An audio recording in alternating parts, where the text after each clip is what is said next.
once we flip that switch and we decide, I am paying attention to me, it can be overwhelming with what you get. But I think that you really need to go the course and know that, your body has been talking to you for a really long time, but it's not mad at you.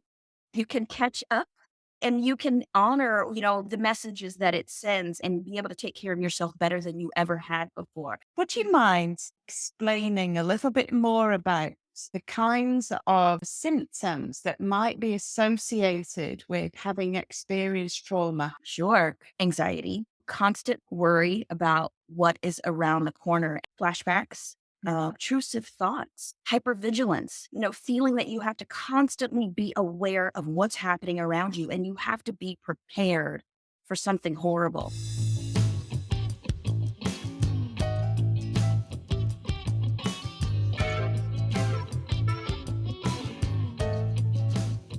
Welcome to Moving Through Menopause. This episode, I'm chatting with Melody Murray. Hello, Melody. How are you doing today? I'm doing well, Philippa. Nice to meet you. Thanks so much for coming along. I'm glad you're doing well because you were telling me that you've just moved house, and I know that can be quite traumatic.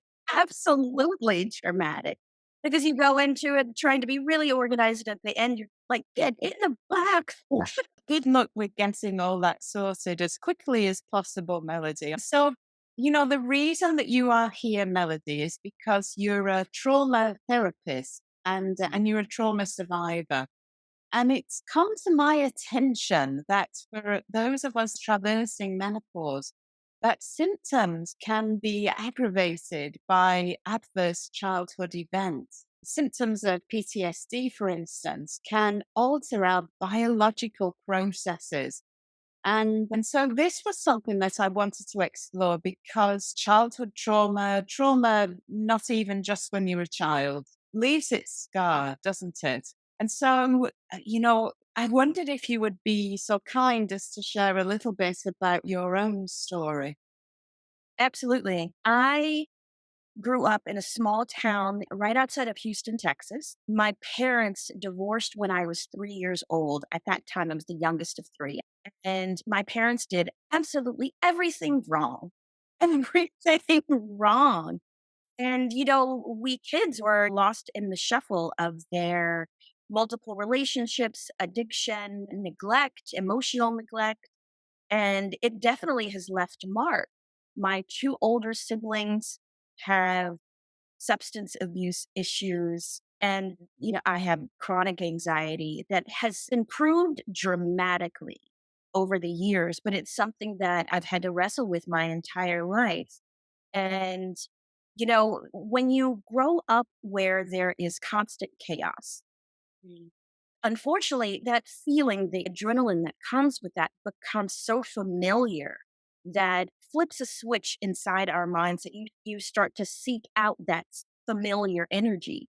And so when you have trauma, your brain gets adjusted to chaos in a way that wreaks havoc on every part of your world.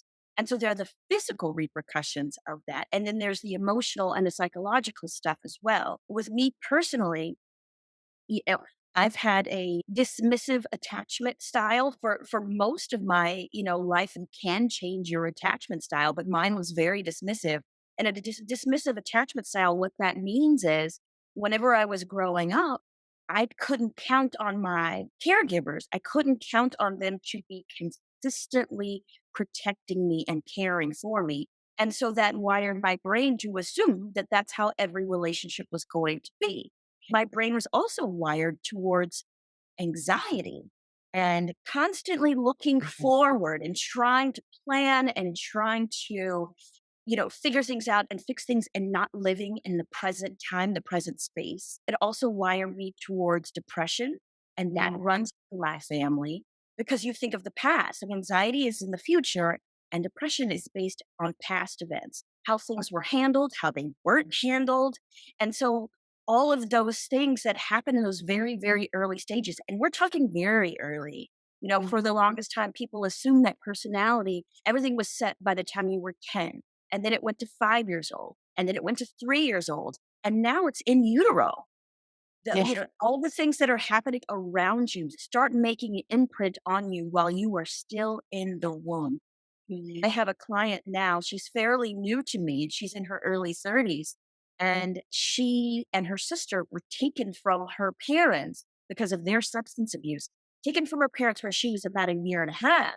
And she's like, "Oh, but I didn't see anything. My aunt and uncle raised us, and we're totally fine, and it was very safe, and it was all these things." And she's very obviously anxious. And I had to educate her on, it's obvious that you're anxious, and all of the safety that was created for you beyond, a year and a half, 2 years old, the imprint of the chaos was still the part that your brain took on, because we're clean plates, we're blank slates very early on. And all the energy that's happening around us, we pick up, and it becomes a part of who we are. And it affects our relationships, it affects our health, it affects how we make decisions, it affects how our brains are developed. And I don't think that enough is spoken about, because I think that when we have these conversations and educate people on these topics, it takes the shame away from how you handle certain situations when you realize, wait a minute, I didn't do this to myself. I was just built this way. But you can get the strength and the confidence to work on fixing the things that aren't working the way you want them to. And I suppose that's the challenge, isn't it? Especially when you're talking about things in your life before you really can remember. Mhm. That's really challenging, I'm sure. It really is, but our body remembers and our brain remembers. It just doesn't know what's happening yet. Um, And that's why it's very important, as you have experiences, it's very important not to say, oh, that's no big deal. Oh, that's in the past. Our brain remembers absolutely everything that happens around us. And there are certain things that will trigger those memories. It could be as simple as a smell, a taste, a glimpse of something that's somewhat familiar or exactly the same. And your brain, as you grow older, something could happen to you when you were 3 years old. You have no idea exactly what it is that you're witnessing. But at 23, let's say you were involved in a similar act, maybe it was something sexual. Your brain remembers, and it will tie those two moments together. And then that's when repressed memories come. That's when it comes out, because our brain remembers and it connects the dots. And so that's why it's a really important thing to not dismiss what kids see and what they experience and think, oh, they'll never remember. Oh, they will remember. And our body remembers too. Mhm. Yeah, I mean, there's that great book, The Body Keeps the Score. Oh, And that's such a great book. yeah, and this is kind of where I'm going, because for me, around menopause, I was experiencing a whole load of symptoms. I did have flashbacks to times in my life when I experienced traumatic events. I lost a sibling when I was 17 in a tragic motorcycle accident. And, you know, just like that, your life has changed. But prior to that, my parents had challenges. I don't really want to go into too much detail about that, but suffice it to say that it was a rocky road. Mhm.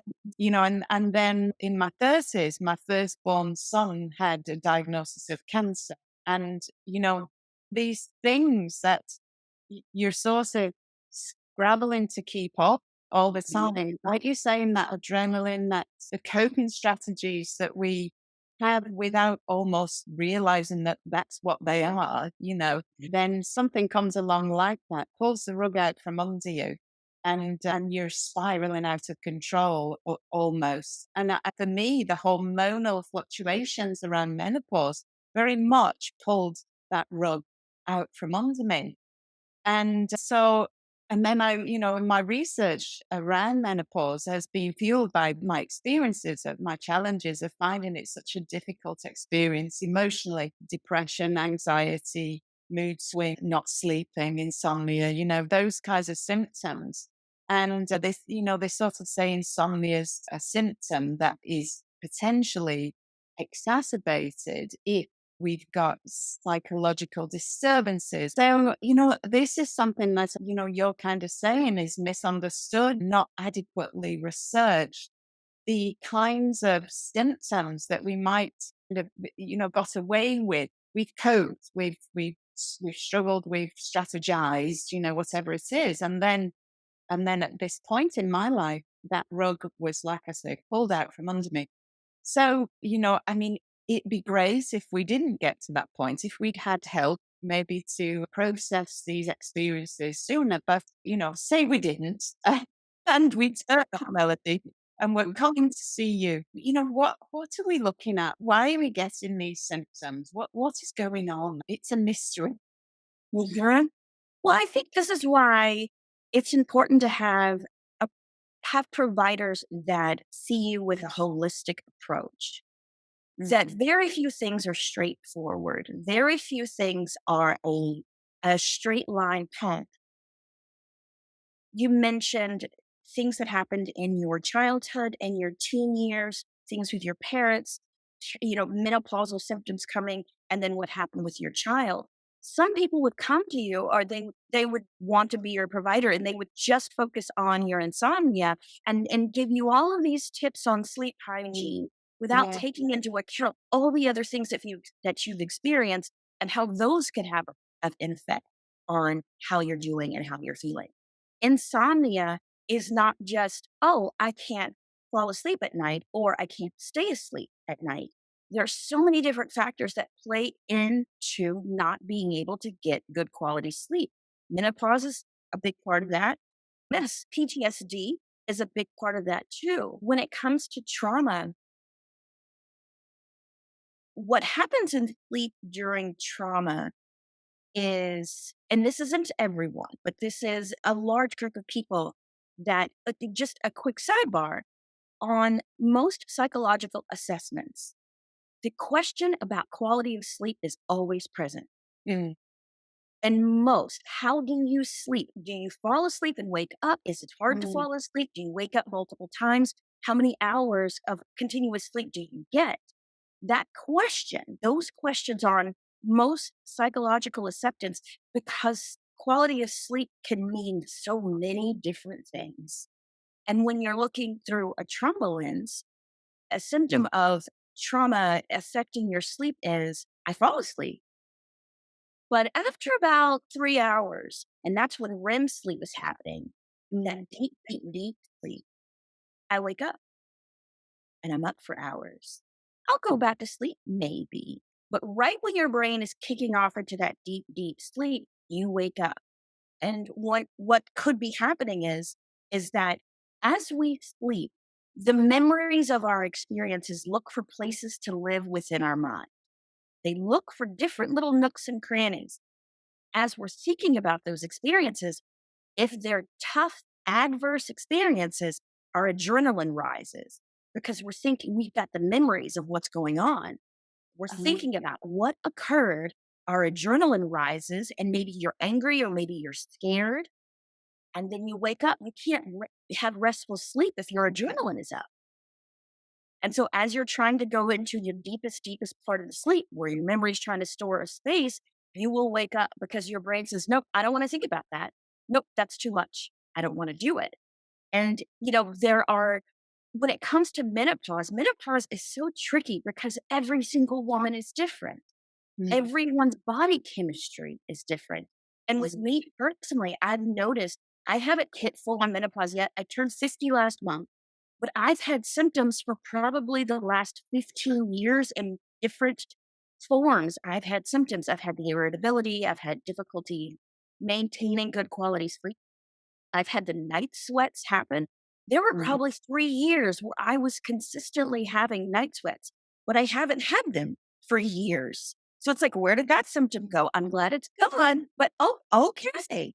And so you just never know where you're going to get. And it can feel like whack a mole. You know, that game where there's the little animals keep popping up and you bonking them on the head. You're trying to attack them all. But when there's so many things coming at you, it can be really overwhelming trying to Mm. figure out what is it that I need to do for me.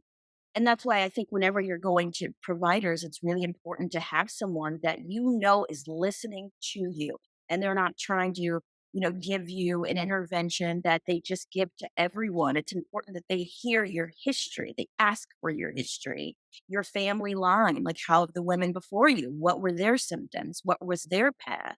And figuring out what works best for you. And it's trial and error. It can be very frustrating because you just don't know, but we all need to find out what is our magic formula. I think every single person has a magic formula for everything. For your makeup, for your hair care, what works. We have to figure out what is the best thing that's going to work for us. And it's not going to look the same as it does for everyone else, either in your family or your circle of friends. So it calls for a lot of patience to figure out what are those things that are going to be the best thing for you so that you're living at your top level. I totally agree with you. That magic formula and unique to you is the thing, isn't it? That can be quite a difficult formula to come up with when people are trying to pigeonhole you. Oh, Absolutely. And also, when people are trying to pigeonhole you, number one, and then two, when you have a history of dismissing yourself, and that can come from people from early on being dismissed. When you're not paying attention to what's going on with you, it can also be hard to pinpoint exactly what's going to help you if there are certain things that are happening that you haven't paid attention to. I have a client that I'm working with, and she doesn't have menopause symptoms, but she has had a history of ignoring her body, what her body is saying to her. And that has come out in overeating. Overeating has been the issue that she's dealt with since she was a teen. And we've been working through that. And the session that we had on Friday was her talking about how the overwhelm that she feels now that she's flipped the switch to listening to those cues that her body is giving her. And now she's paying attention and she'd never paid attention before.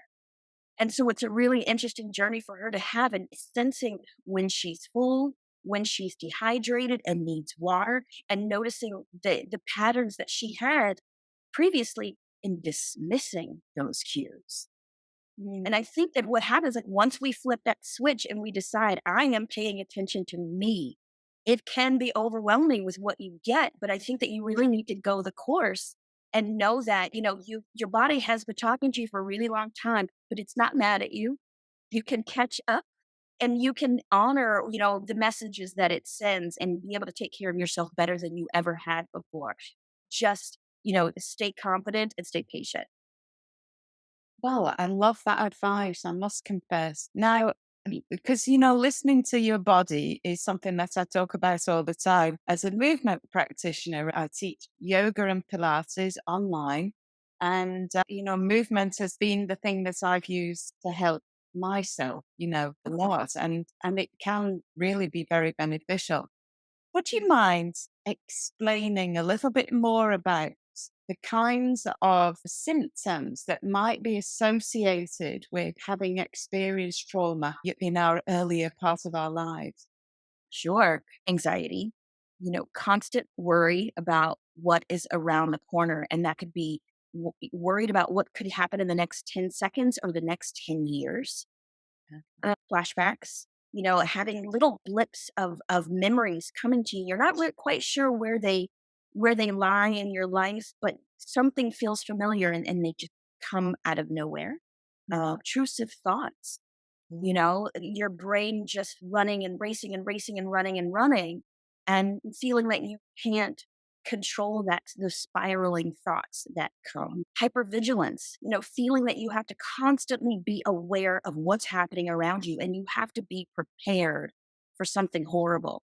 That is a really, really, really debilitating trait to encompass. Hyperarousal, feeling constantly keyed up, constantly on guard, constantly ready for something to happen to you. Low self-esteem, feeling that you're not good enough, feeling unworthy of safety and security. And there are more, unfortunately, but those things play a part in how we see ourselves and also how we see the world.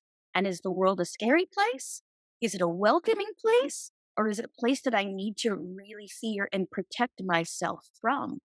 And people do a lot of different things. We were talking about coping mechanisms. People do so many different things to try to protect themselves from what's happening around them or what could potentially be happening around them. I know with some people that I've worked with that have experienced early sexual assault, one of the things that some people do, whether they believe it or realize it or not, is eating. They will Mm, eat, but for different reasons. One of them is food can be a comfort. It's a silent comfort. It's non-judgmental and it's readily available. It is something that you can do around people, and it's something you have to do to maintain your lives, to sustain life. But then some people take it in a direction which is, I'm going to eat and I'm going to get bigger because then that will make me less desirable. That will make me less prone to an attack of some kind. mm, Physical fighting, if, angry outbursts, that type of thing, where some people will, and I see it in little kids quite a bit, and we can all look back to being in school and thinking of those kids that were constantly fighting with other kids. And that occurs for a variety of reasons. Sometimes it is overreacting to the situation at hand. And sometimes it's trying to keep people away from you. Because if I keep you away from me, you can't hurt me. So mm, I will appear scary, and I will turn you off, and I will make you not want to be around me, when the opposite is actually true. We want to be close to people. We want relationships. We want to engage in relationship, but we've been burned so many times that we are mm, trying to protect ourselves from that. And when it comes to depression and it comes to the anxiety, what can manifest are physical symptoms. mm, Disease comes mm, from it. Cancers can come from it. As our adrenaline level is constantly elevated, our body is looking for different ways to, compensate for that rise in adrenaline. And so it's really important to know that when you experienced early trauma, you've got to work it out. Now, talk therapy can be very helpful in working those things out, but physical movement, like the work that you do, is so key because the body indeed keeps the score. Every experience that we've had finds a place in ourselves to live. And if you don't work that out, it sticks with you.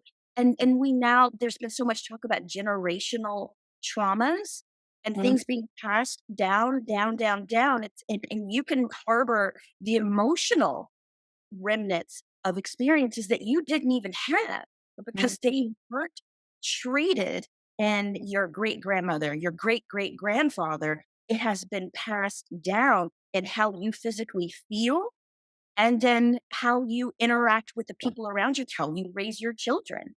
So it's really, really key to make sure that you address the difficult things that you experience, because they will be passed on to your ancestor or to your descendants. Yeah, absolutely. The working on yourself, it's an extension of caring for yourself, isn't it? I'm a work in progress. I know this. We all are if we're lucky. Wow.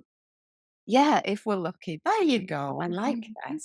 So I know that you have written a book, and this book is called Mourning the Living. And I can really relate to this because there was a time when I was younger that I had no contact with my close family. Like you were saying, around holidays, birthdays, celebrations like Christmas, Mother's Days, Father's Days, things like that, really emotive occasions. Mhm. And so I can totally understand what you're talking about when you talk about mourning the living. So, tell me a little bit about your book better. I understand it due for release very soon. Mhm. It is due for release around Mother's Day because the mother-child relationship is so important. But unfortunately, many people don't have healthy relationships with their mothers. And so I felt that that was a good time to release the book, because I know for myself for a very long time, Mother's Day and Father's Day, which they are a month apart here in the States, I would get overwhelmed with a lot of different emotions before both of those holidays, because I was mourning the relationships that I did not have with my parents. I didn't have a close relationship. I felt I could not trust them because they didn't protect me and my siblings. And the reason I wrote the book is to honor the relationship that I had with my sister because I had to mourn her as well. My sister is the reason why I wrote the book. The full title is Mourning the Living When the Loved One You've Lost is Still Here. Oh, that's true. Sorry about Yeah, it's totally all right. But I think that it really punctuates how serious this is and how prevalent family estrangement has become. And it's really come out recently because of social issues, politics, race, LGBTQ, family members that have felt isolated from people that they've always loved. But when there's a part of themselves that has been revealed, there's rejection. Mhm. And how do you handle all those emotions for someone that you truly loved and cared for and felt respected by? And then you realize there's a different side of them that you don't agree with. What do you do then? Do you adjust expectations or do you sever the relationship altogether? Or do you create boundaries so that you can coexist? And Mm. so each chapter of the book is a different relationship dynamic, starting with fathers, moving on to mothers, going on to children, partners, friends. And then the last chapter is identity. It's ourselves. And that last chapter is about a variety of things. You know, one person becoming sober from having been an alcoholic for several years, one person going from living as a man to living as a woman, Mhm. one person that lost 200 pounds and what that meant for her identity and how she'd always seen herself as one person. And now she's something else on the outside, but the inside Mhm. is still in that other body. And so it's a guide to help people navigate. Do you create boundaries? Do you adjust your expectation or do you let it go altogether? And so I have stories in there from different people who've had to navigate these relationships and try to figure out what they're going to do with the relationships. But I also have stories with clients, how I help clients figure out what is it that you're going to do with this dynamic? How are you going to handle it so you can take care of yourself in the best way? And so you get interventions, you get tips on how do you figure out what are you going to do. But I also discuss why it's so Mhm. hard to create trustful bonds, why it's so difficult to create boundaries with the people that are closest to us. Because I truly believe that it's important for people to understand that there are so many things about who we are that started before we were even born. And when you look at family patterns and you look at how your family does certain things, you know, we pay attention to, you know, certain meals and how certain dishes are cooked. We pay attention to hair color and eye color and texture of hair and height and weight. But we also have to take it a step further and look at communication patterns, relationship patterns. Those things get passed down too. And when you realize that where you come from has made an impact on how you choose a partner, it can lift a lot of shame. Mhm. Really can lift so much shame when you realize, oh, this is how my grandfather did it. And that's how my great grandfather did it. And then I heard stories that that's how my great great grandfather handled his relationships. He was an alcoholic or it was an abusive situation. And so it helps people really take the blinders off and pay attention to what they're doing and feel empowered that they can make changes that will shift the trajectory of your entire family line if you decide to take it on. Yeah. I mean, this is work, as we said before, and having a guide, a therapist to guide you through this process, that's obviously something that you do every day with people. What kind of approach are we talking about? Because obviously, this one size fits all approach that doesn't necessarily work. So, how do we approach therapeutic interventions for trauma? I think building rapport is the most important part, and that has to be the first thing. Is you have to make sure that you feel that you can trust the therapist that you're working with. You have to feel that they've got your best interest at heart. I think the number one way to decide if you want to work with someone or not, because every single therapist, everyone goes to different schools, everyone gets different trainings. Not everyone knows how to handle trauma appropriately. And one way to figure that out is if you're deciding to see a therapist, are they going to dive into your trauma right from the start, right out of the gate. That is not what you want. That is inappropriate. And that's how you can tell that that therapist has not been properly trauma trained. If they immediately say, "Tell me about your sexual assault. Tell me about the death of your father." Like session number one, it's inappropriate. And here are the reasons why it's inappropriate. Because you don't know if you can trust that person and if they know what they're doing, and they're obviously showing that they don't know what they're doing. And here's why it's inappropriate. Because as you open the door to trauma, your memories start kicking up, the thoughts start kicking up. You will inevitably be triggered at some point. Therapy is typically 1 hour a week. I am not with you as you're out in the world, when you're in your relationships, when you're home with your family, when you're out on the job, when you're in the market. So you're going to get triggered. It's extremely important to know that you've got a list of different coping skills, positive, healthy coping skills that will help you calm yourself down when the triggering occurs. Yes. And if you have not established rapport, and if you don't know what that person is already doing to take care of themselves and it's healthy stuff, then you're sending them out there into the world to get triggered and potentially harmed, because the door, the switch has been flipped and they don't know how to take care of themselves when they're out in the world. And it happens all the time. Therapists have good intentions, but a lot of them don't know what they don't know.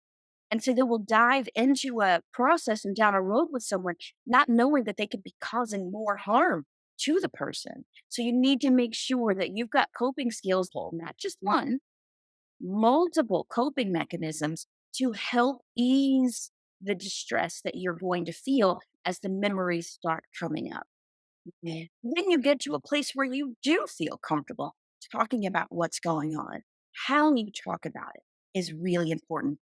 Bookending those conversations so that there's a work up to it. And then we decide how long we're going to talk about it. And then you're working down away from it. And you're making sure that someone feels protected on both ends of the conversations. And it's Mm. not just one conversation, it's multiple conversations that are had. And you need to make sure that people that I work with, I have to make sure that they're okay. And I have to make sure that they have supports and they have resources at their fingertips. And one of the things that I always tell them is, we create a coping ahead plan. Have you ever heard of coping ahead? No.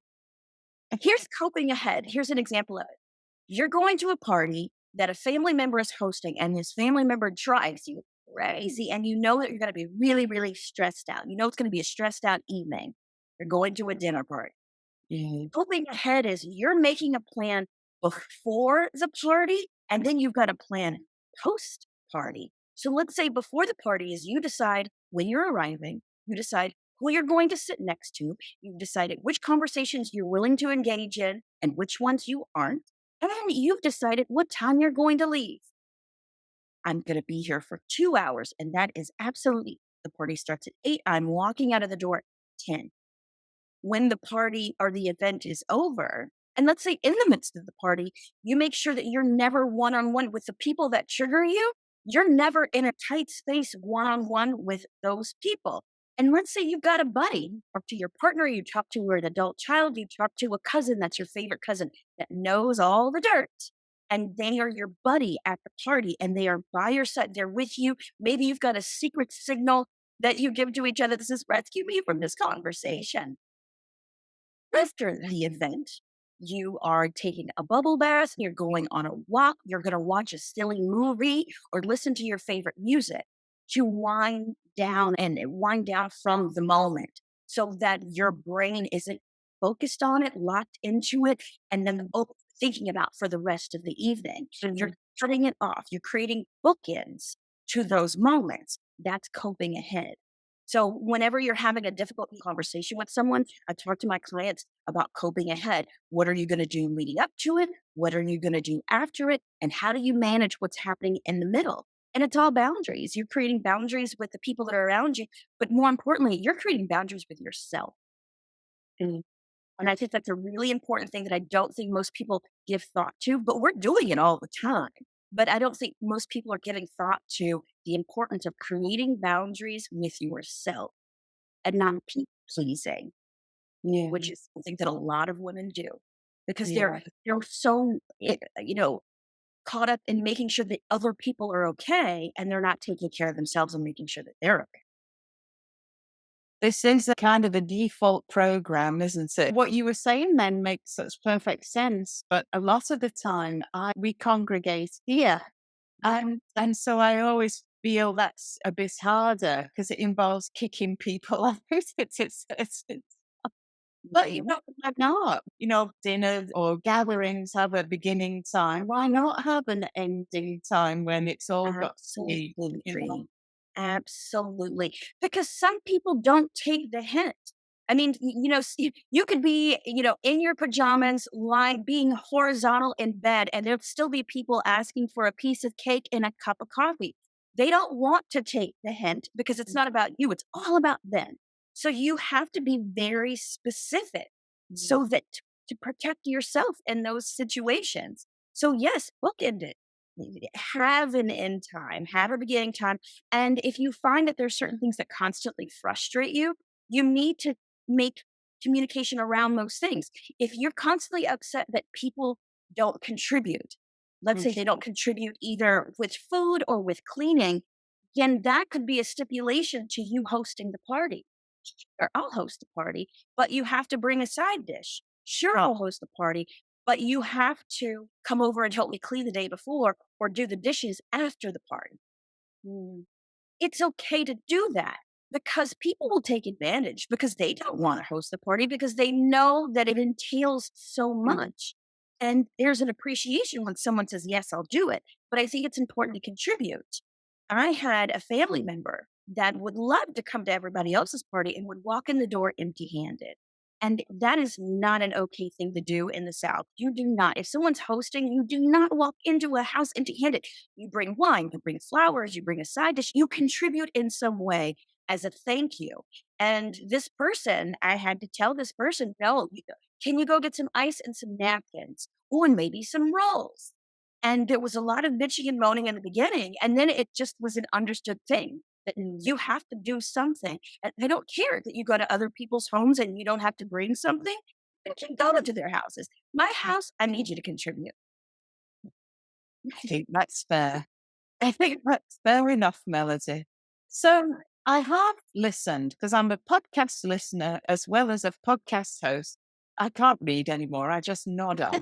Well, My brain just goes in a bunch of different directions. yeah, that I too. have to listen to everything now. So I've heard about tea and tapping. Yeah. Is this something that you could talk about? To a limited degree. It's not something that I do on a regular basis, but I have some experience in it. And so the body has meridian points.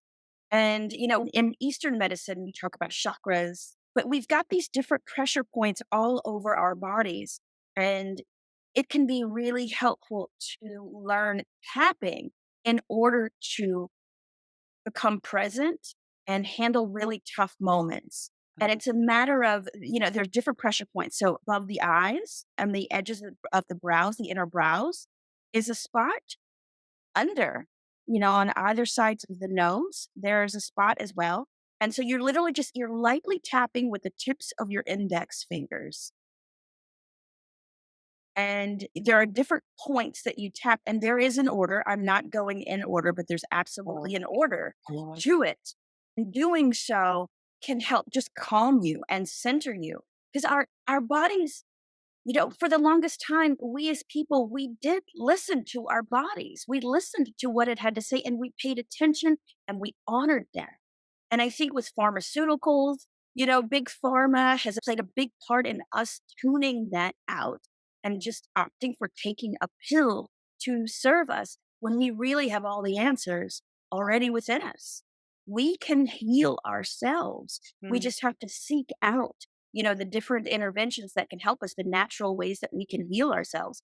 But I think it's important too that, when there's certain things that you want to learn, reaching out to people that they're an expert in this thing and do research and take it on, bring it on Yeah. and share what you learn. I'm a big fan of sharing what you learn, but tapping, there's so many, advantages to tapping. There was a little boy that I worked with for a while, and I've never seen such severe trauma in a child up until that point. And this kiddo would get violent. He would get very, very, very violent, outwardly aggressive to the people around him, but he disassociated. Mm. He would disassociate. He would have these moments where you could look into his eyes and you could tell that he was not there. And he'd gone into self preservation mode, attack mode, because he was trying to protect himself from Mm. all the moments that he wasn't protected. And I started teaching him tapping, and we would tap, and he would go through the motions and he would go through it. And we got to a point that whenever he would have these dissociative moments, I would teach his teachers and the school staff on what to do to help him in those moments because he would check out. Mm. And sometimes he would have these moments, and I would actually be on school grounds and I would put myself in his eye line, but far enough away that he knew that I wasn't a threat to him. And I would just do it. I would just start tapping so that he could see me. And it would take some time, but eventually he would pick up on it and he would start doing it too. It would bring him back to the Mm. present. And I Mm. think that is what is the issue for so many people. It's that you're either in the past or you're in the future, but you're not in the Mhm. present moment. And tapping is a great way to Mhm. get you back to the present moment. Because typically the present moment is your safe moment. It's your safe space. You're not in any immediate danger. You just have to be reminded of Yeah, well, it really illustrates what you're saying, which is there's a bunch of different tools that we could use, and they need to be tailored to the individual. And different things speak to different people differently. I've said that before, I'm saying it again. that. And I agree with you 100%. Yeah. Nothing is one size fits all. And I think that, if something doesn't feel right, maybe try it in a different way. And then if you've tried multiple tactics, then move on to the next thing to see if the next thing is your thing. And that's why there's so many interventions out there because we are all so different. There's different medicines for pain. That should let you know that not every body is wired the same. So when it comes to interventions, when it comes to therapists as well, keep going until you figure out what is the fit for you, until you find something that feels really, really comfortable. Mhm. I absolutely concur. The only thing I would say to that is that avoidance seems to be a human kind of a default strategy, harnessing our capacity for good. And at the same time, realizing that avoidance is something that we are prone to do. So, this idea of always seeking the next thing, the thing that's going to work, it could be a way of avoiding the thing that actually could work as That's well. Do true. you what you say? Avoidance is very, very tricky. I think it speaks to the power of our minds. Our mind is built to protect us. It is constantly trying to protect us. And just look at the three trauma responses: fight, flight, or freeze. And sometimes people throw in fawn as well. Those are all ways that our mind has chosen to protect us. Avoidance is a part of that too. But we can avoid things that are obviously not good for us, but we can also avoid things that could be amazing for us. But our mind says, I don't want you to be in pain. I don't want you to experience discomfort. So you're not going to do this and you're not going to do that. I'm going to make that very scary for you. And sometimes you have to override the mind. I went skydiving and I Oh, was wow. freaked out about it, really freaked out about it. But it was such an amazing experience. Now, obviously, it's jumping out of a perfectly good plane, but and some people would say, there's no way I'm going to do that. But then you do it and you think, this is delightful. This was so amazing. But I could say that I had the exact same experience about eating sushi for the first time. When I first ate sushi, I thought, that is disgusting. There is no way I'm going to eat something raw. And now I love it so much. I pushed through the avoidance of it because I wanted to experience the moment. Now I can eat my weight in sushi. But I avoided it because it seemed like I would be uncomfortable doing it. Mm. So that's why it's really important to, whenever you're realizing that you're avoiding something, dive into that, drill into that, and ask yourself why. What am I afraid of? Is this truly dangerous?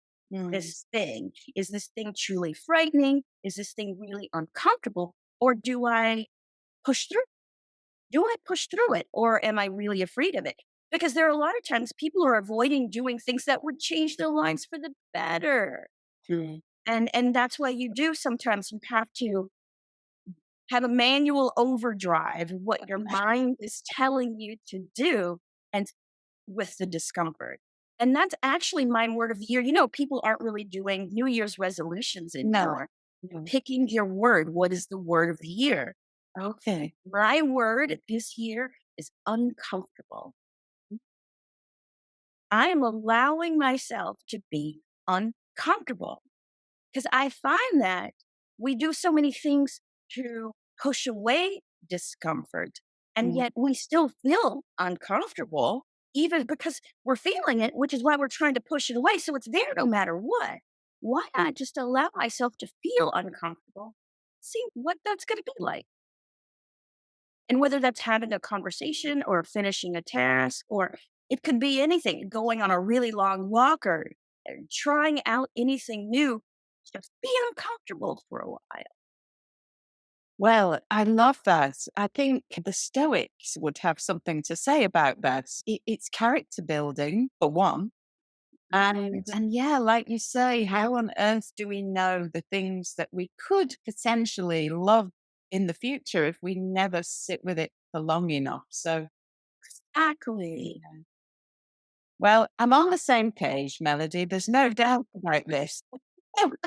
Thank you so much for coming along and sharing your wisdom with the podcast today. I obviously your book, we'll keep our eyes peeled for that one. Mhm. And I will share how to get in touch with you, where we can find you and to read your book. So it really just remains for me to say thank you so much for coming along. It's wonderful to have met you. Thank you. And we'll say goodbye for now. Take care. Thank you so much. I really appreciate the opportunity. Thank you. You're welcome. Bye. Bye.